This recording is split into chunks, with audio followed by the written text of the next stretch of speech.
바울은 우리의 정체성과 그리고 삶의 영원한 필요를 알고 빌어주는 그 심오한 인사말을 끝낸 이후에 찬송하리로다라고 하는 이 찬양의 탄성으로 첫 말문을 열어가고 있습니다. 이것은 유대인들의 송축문인 베라카라고 하는 그 형식문을 빌린 것이지만, 그러나 결코 이것은 의무적이거나 형식적인 찬양이 아니라 그의 진심에서 우러나는 탄성, 진리를 깨달은 자로서의 우러나는 탄성, 바로 그 자체입니다. 지금 바울이 감옥에서 쇠사슬에 묶여 자유를 누리지 못하는 몸이지만, 그럼에도 불구하고 이렇게 그가 찬양을 드리는 것은 그 자신이 감옥을 넘어 그리스도 안에 있는 그런 사람이었기 때문입니다. 그의 몸은 캄캄한 감옥에 갇혀 있으나 그의 존재는 언제나 그리스도 안에서 영적 자유를 누리고 있었습니다. 그는 그리스도 안에서 참 이 감옥의 어둠을 뚫고 영원한 하늘나라의 그 빛을 보고 그 속에 담긴 하늘의 신령한 복을 마침내 발견하게 됩니다. 거기에는 놀랍게 하늘에 속한 모든 신령한 복, 우리를 향한 하늘에 속한 모든 신령한 복이 예비되어 있고, 하나님은 우리들에게 그 복을 주시기를 원하시는 분이다 라고 하는 사실입니다. 가끔 우리는 아주 뛰어나고 신비한 자연 경관을 앞에 두면 그 속에서 우리는 가슴 뛰는 경험을 합니다. 그렇다면 우리가 그리스도 안에서 하늘에 속한 모든 신령한 복을 본 바울의 그 심정은 어떠하였을지 한번 짐작해 보게 됩니다. 이 땅의 그 어떤 것에서, 경관 속에서, 웅장함 속에서 참 그것을 넘어선 새로운 신비한 세계를 바라본, 하늘의 그 초월적 세계를 바라본 바울의 그 마음은 어떤 것이었을까요? 바울은 그의 몸은 지금 당장 어둡고 답답한 감옥 속에 있다 할지라도 그리스도 안에서 영원한 하늘의 신비를 바라보며 찬송하리로다 하나님이라고 하는 그 탄성으로 그는 본문을 시작할 수밖에 없었던 것입니다. 즉 그의 마음이 그러하였다라고 하는 이야기지요. 그리고 그 하늘의 비밀을 우리에게 마치 청기를 누설하듯이 하나하나 설명해 가기 시작합니다. 이 비밀을 설명하기 위해서 바울은 평소에 간결하고 논리정연했던 그 바울의 문체와 달리 아주 긴 문장으로 이 문장을 느려서 또 느려서 이것을 설명하고 싶은 그런 마음을 담아서 아주 긴 문장으로 그 비밀들을 풀어놓고 있습니다. 거기에는 하늘의 비밀을 안 자로서의 바울의 감격이 담겨 있고, 그런데 그 감격을 안 만큼, 그 비밀을 안 만큼 이것을 표현할 수 없는 바울의 답답한 마음, 그것 또한 함께 숨어 있습니다. 그러므로 우리는 두 눈을 크게 뜨고 그리고 두 귀를 더 깊게 기울이면서 이 말씀을 보고 묵상할 필요가 있습니다. 그렇다면 하나님이 우리에게 주시는 하늘에 속한 모든 신령한 복의 실체는 무엇일까요? 이어지는 4, 5절의 말씀을 우리가 함께 읽어봅시다. 4, 5절의 말씀을 같이 읽겠습니다. 곧 창세전에 그리스도 안에서 그 앞에 거룩하고 흠이 없게 하시려고 그 기쁘신 뜻대로 우리를 예정하사 예수 그리스도로 말미암아 자기의 아들들이 되게 하셨으니. 우리는 지난주에 3절에서 14절까지의 그 말씀이 긴 한 문장으로 되어 있고, 그 문장 중에는 중요한 분사가 3개가 있다라고 말씀을 드렸습니다.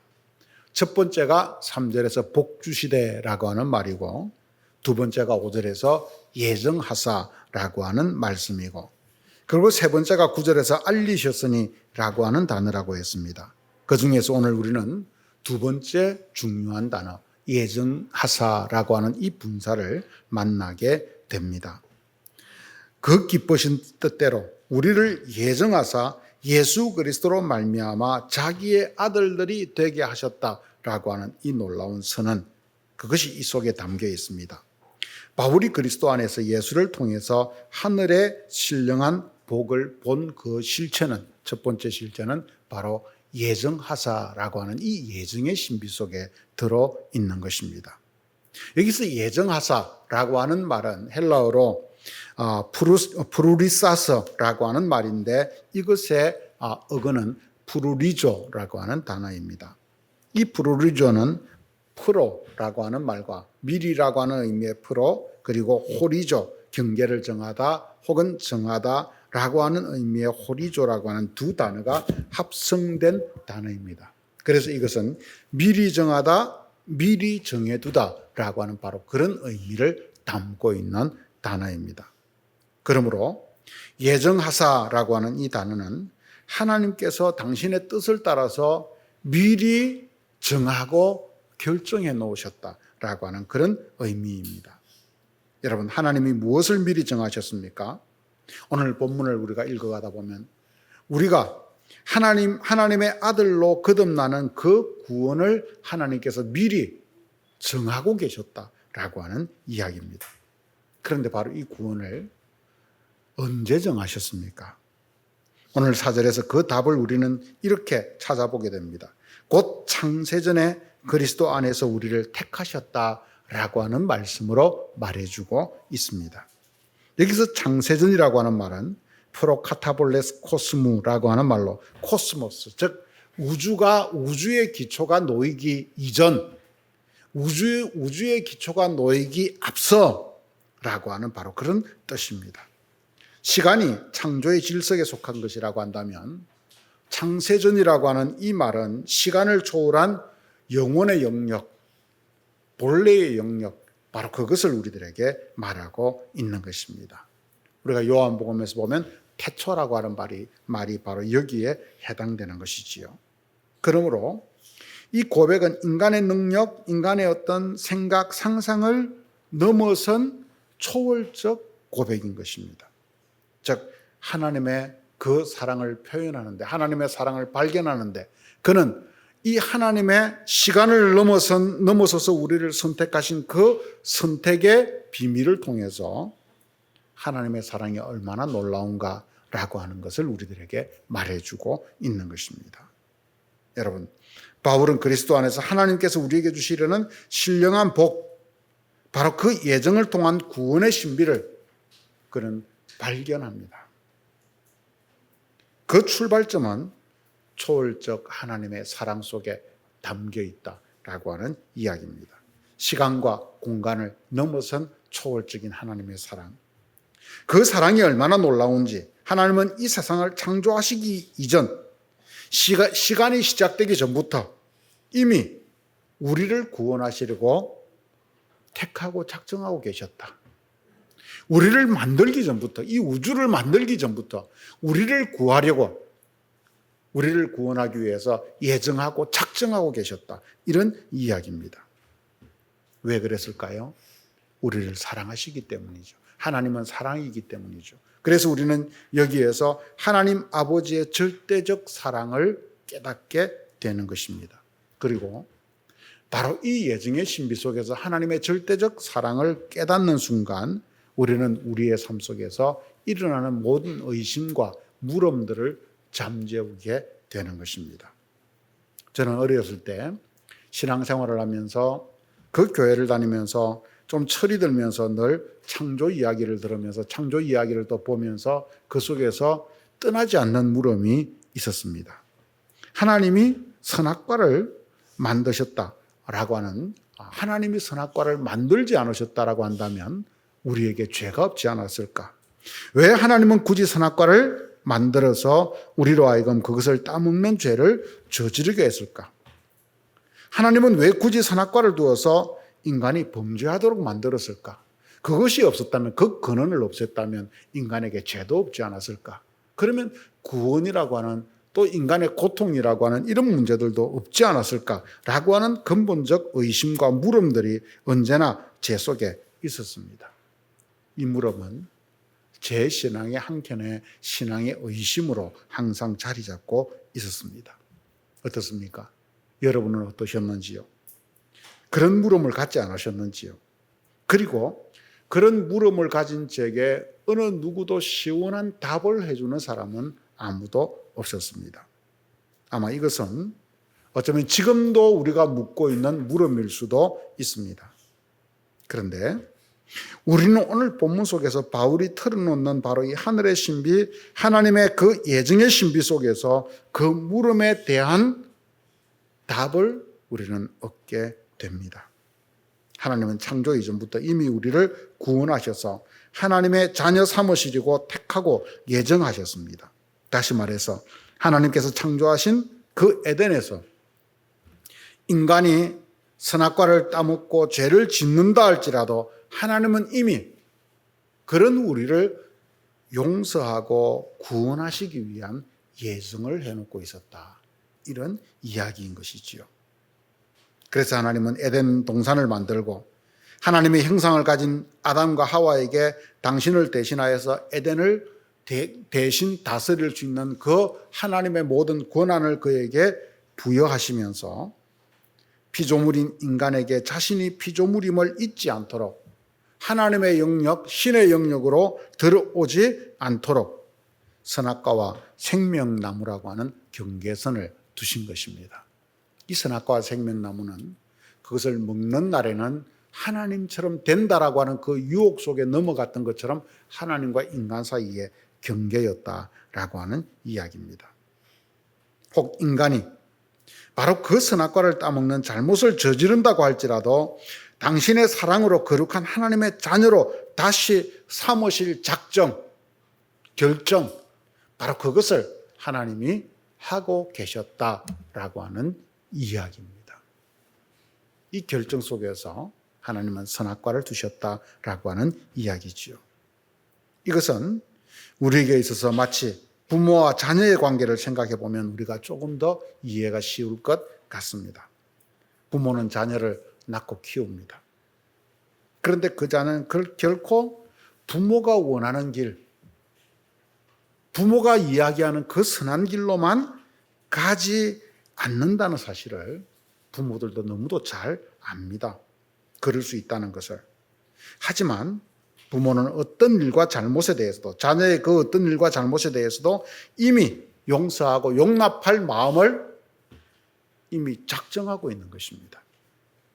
어떤 상황 속에서도 어떤 잘못을 저질러도 이 아이는 나의 자녀다, 내 새끼다, 이런 마음을 영원히 분명하게 가지고 작정하고 있다는 것입니다.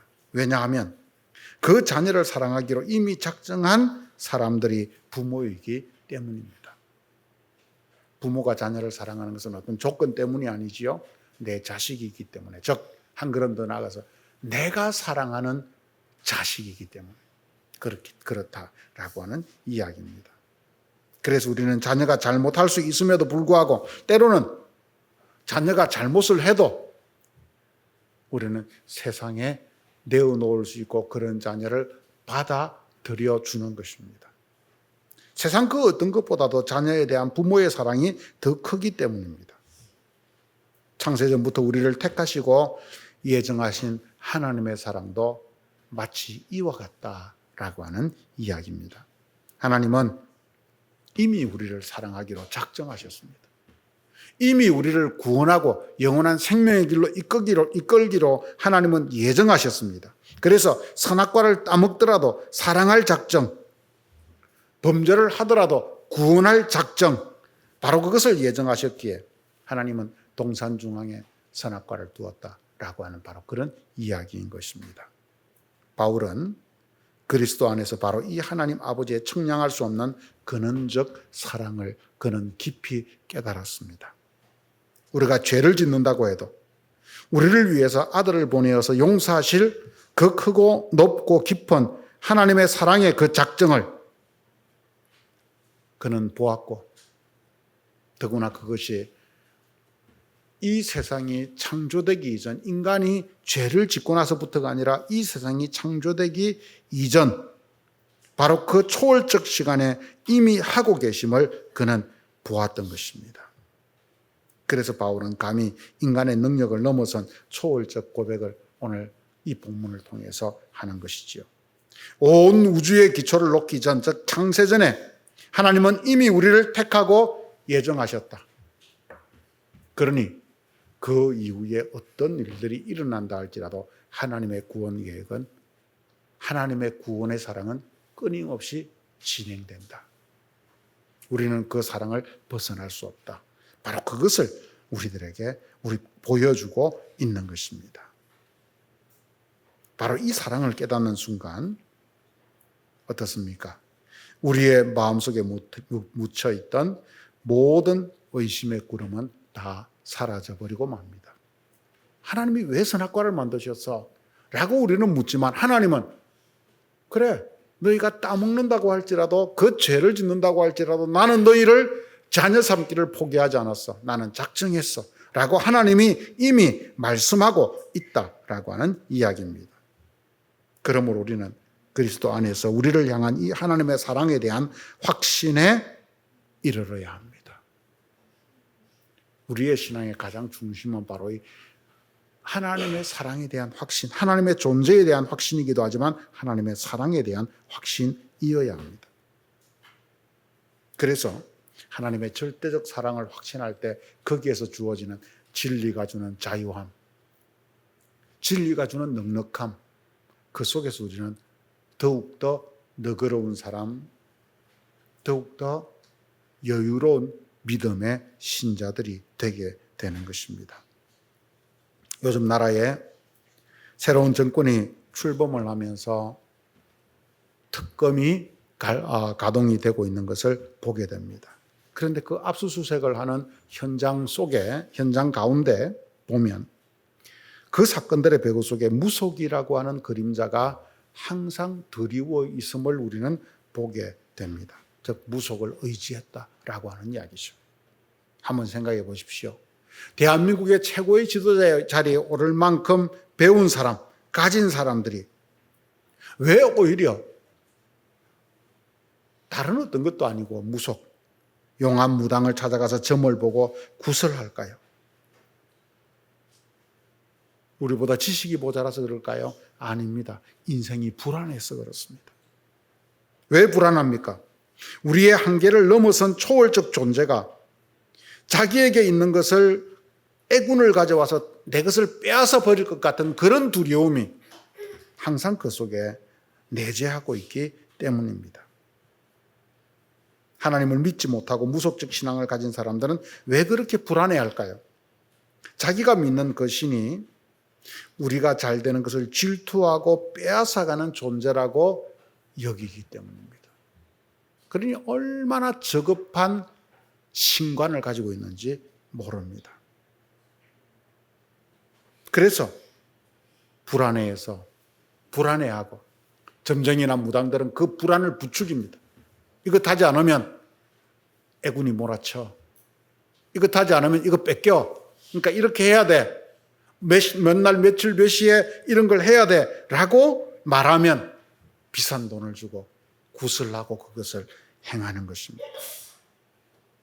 그러니까 이런 모든 문제의 근원, 이 불안의 근원은 결국 신이라고 하는 존재를, 초월적인 것을 인정하는데 그 초월적인 신이란 존재를 잘못 이해하고 있는, 아니 진짜 하나님을 만나지 못한 데서 오는 그런 안타까운 이해의 문제인 것입니다. 문제는 신관입니다.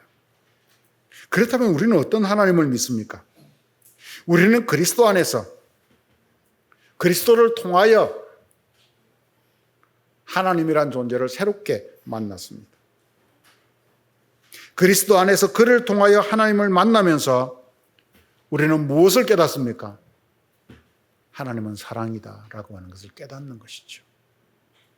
하나님의 그 사랑은 우리의 예상, 우리의 생각을 넘어서 이미 우리를 사랑하기 위해 작정하신 하나님이다라고 하는 것을, 우리에게 복 주기를 원하시는 하나님이다라고 하는 것을 우리는 확신하게 되는 것입니다. 그래서 사도 요한은 하나님은 사랑이시라라고 고백하게 되는 것입니다. 요한도 그리스도 안에서 하나님을 새롭게 만났기 때문입니다. 여러분, 우리가 같은 경전이지만 구약 성경 속에서 이런 고백을 만나지 못하는 것은 구약의 사람들이 끊임없이 형벌의 어떤 공포 속에 뜨는 것은 예수 그리스도가 아니라 율법 아래에서 하나님을 보고 이해했기 때문입니다. 하나님은 벌 주시는 분, 잘못하면 그것에 대해서 형벌을 가하시는 분, 그런 생각을 가지고 있었다는 이야기입니다. 저급한 신관을 가지고 있었던 것이지요. 하지만 우리는 사도들처럼 그리스도 안에서 그를 통해서 하나님을 보고 믿는 사람들입니다. 그러므로 우리는 바울처럼 초월적이고 절대적 하나님의 사랑의 확신 속에서 살아갑니다. 하나님의 존재에 대한 확신, 그 하나님이 우리를 절대적으로 사랑하시고 우리가 어떤 잘못을 저지른다고 할지라도 우리를 구원하기로 이미 예정하시고 작정하셨다라고 하는 이 사실을 믿는 순간 우리는 진리 안에서 두려움을 넘어 자유함을 얻게 되는 것입니다. 종교개혁자 깔뱅은 오늘 우리가 읽은 이 본문을 근거로 하나님의 절대적인 주권을 강조하면서 소위 예정론이라고 하는 교리를 말했습니다. 칼빈은 기독교 강요에서 예정에 대해서 이렇게 정의를 합니다.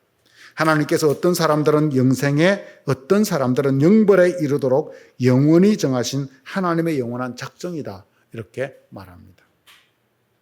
칼뱅의 예정론은 하나님의 절대적인 주권에 근거하여서 창세전에 하나님께서 우리를 향해서 예정했는데 그것이 이중적으로 어떤 사람은 구원으로, 어떤 사람은 멸망으로 이중 예정을 하셨다는 것입니다. 그래서 칼빈의 예정론은 이중 예정론이다, 이렇게 말을 합니다. 즉 인간의 구원은 전적으로 하나님의 주권에, 그러면서 이것에 대해서 인간의 구원은 전적으로 하나님의 주권과 은혜에 달려 있음을 강조하는 것입니다. 하지만 여기에는 또 다른 물음이 따라올 수밖에 없습니다.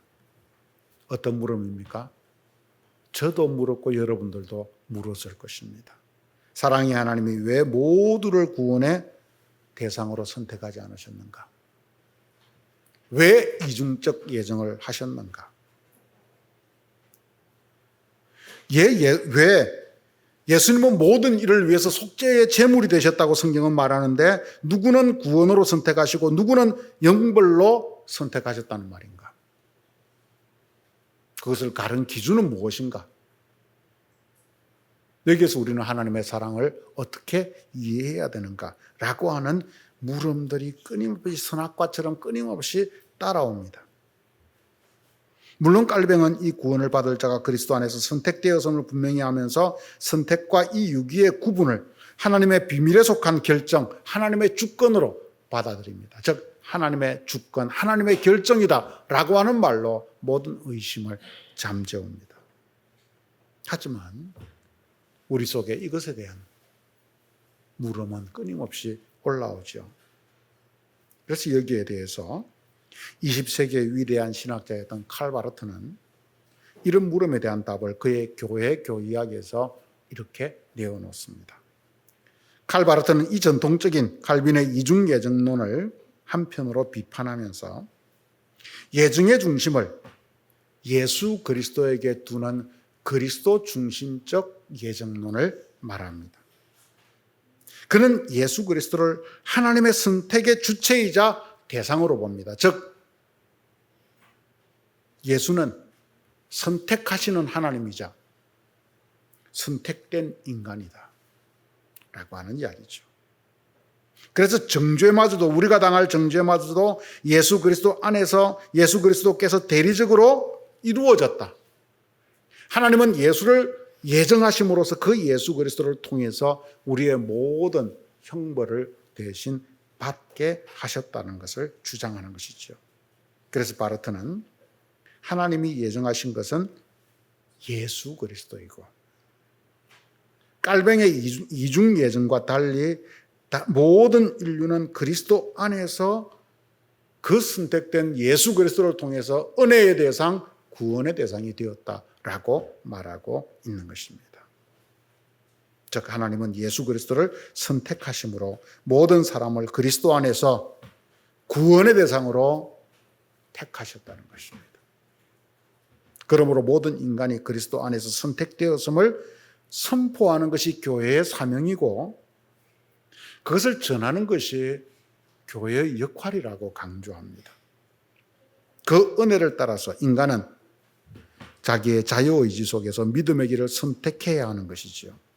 바로 여기에서 우리의 구원과 멸망이라고 하는 것이 결정된다라고 하는 이야기입니다.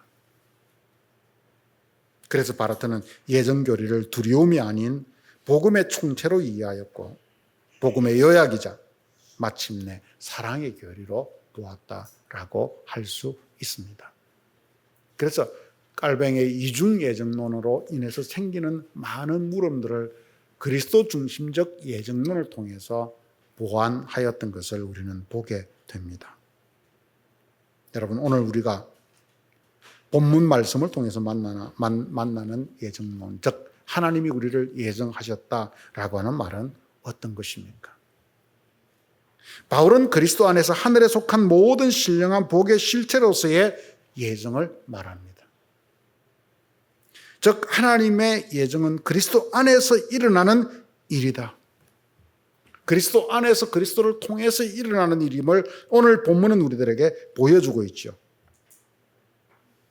우리는 오늘 본문에서 하나님이 우리를 예정하셨다는 것을 그래서 몇 가지로 정리해 보게 됩니다. 첫째로 하나님의 예정은 심판이 아니라 우리에게 복 주시기를 원하시는 하나님의 사랑으로서의 예정이다. 그래서 바울은 이 예정을 말하기 전에 하늘에 속한 모든 신령한 복을 먼저 복 주시되라고 하는 말을 먼저 말하는 것입니다. 두 번째로 예정은 하나님의 기쁘신 뜻대로 이루어진 하나님의 주권임을 말씀합니다. 그러므로 우리는 하나님께 순복하는 존재가 될 뿐인 것이죠. 세 번째로 예정은 우리를 그리스도 안에서 하나님의 거룩한 자녀로 삼기 위한 예정입니다.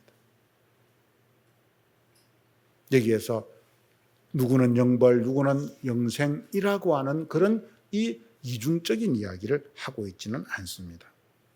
네 번째로 예정은 우리의 시간과 공간이 아닌 그것이 시작되기 이전 창세전에 초월적인 바로 그 세계에서 이 예정은 이루어졌다라고 하는 것을 우리들에게 말합니다. 즉 예정은 우리 인간의 어떤 세계 속에서 이해할 수 있는 것을 넘어서서 초월적 사건이었다 라고 하는 것을 우리들에게 말해주고 있는 것입니다. 사랑하는 성도 여러분, 우리는 그리스도 안에서 우리에게 복 주시기를 원하시는 하늘에 속한 모든 신령한 복, 바로 그 하나님의 사랑의 실체를 오늘 본문 속에서 우리는 만났습니다. 하나님은 창세전 이 우주 만물의 기초를 놓기 전, 우리라고 하는 존재가 있기 이전 그리스도 안에서 우리를 택하셨습니다. 그리고 택한 우리를 구하기 위해서 예수 그리스도를 예정하셨고 보내셨습니다. 마침내 그리스도 예수로 말미암아 우리를 자녀 삼으시고 구원하셨습니다. 그러므로 우리는 바울과 함께 태초부터 어떤 상황과 어떤 일들 속에서도 우리를 받아들이려고 작정하신, 우리를 사랑하려고 작정하신, 우리를 구원하려고 작정하신 하나님, 바로 그 사랑의 실체를 이 속에서 만나게 되는 것입니다.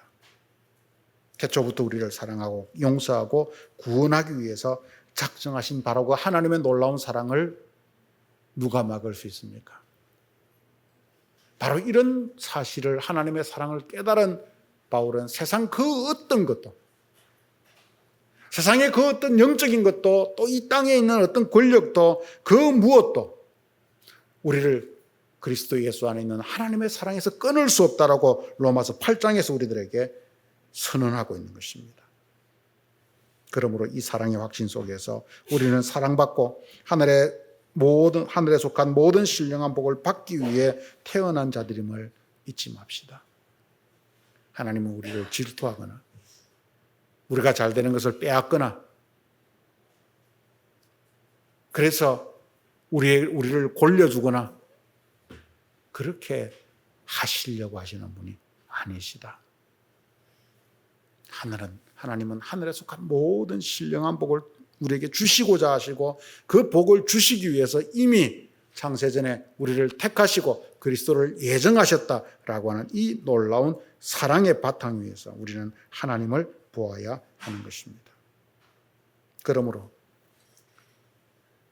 저 무속적인 신앙을 가진 참 불행한 사람들처럼 어떤 일들에 대해서든 여러분 두려워하거나 불안해하지 마십시오. 우리는 이 하나님의 사랑을 믿는 순간 이 모든 것이 합력하여 결국 선을 이룰 것이야 라고 하는 이 확신 속에서 세상을 희망 속에서 담대하게 우리는 살아가게 되는 것입니다. 왜냐하면 사랑의 하나님은 우리를 사랑하고 복 주시기를 위해서 태초부터 작정하신, 예정하신 분이기 때문인 것입니다. 이 믿음 속에서 자유를 누리는, 진리 안에서 자유를 누리는 그런 신자들이 되기를 바랍니다. 내가 이거 조금 안 했으니까 하나님이 내가 이 봉사 조금 안 했으니까 내가 적게 했으니 하나님 내게 혹시 벌 주시지 않을까라고 하는 것이 아니라 그럼에도 불구하고 나를 사랑하시고 받아주시는 하나님의 그 은혜 안에 여러분들이 머물 수 있기를 바랍니다.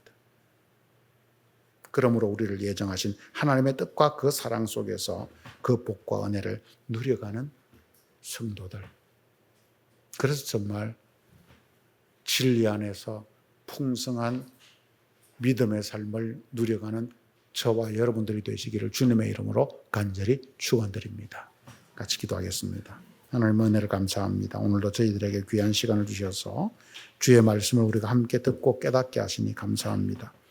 오늘 하나님은 우리들에게 하늘에 속한 모든 신령한 복을 주시기를 원하시는 분이고 그 복은 이미 창세전부터 우리를 택하시고 그리스도 예수 안에서 그리스도를 통하여 우리를 예정하셨다는 사실을,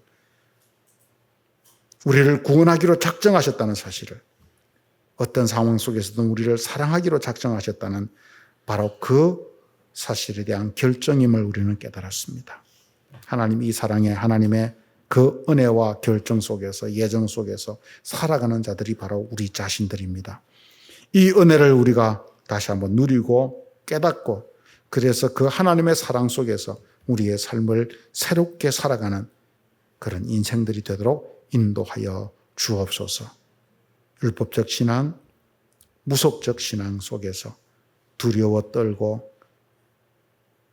참 움츠려 있는 신앙이 아니라 하나님의 사랑에 대한 확신으로 자유를 누리는 그런 복된 인생들이 되게 하여 주옵소서. 예수님의 이름으로 기도드렸습니다. 아멘.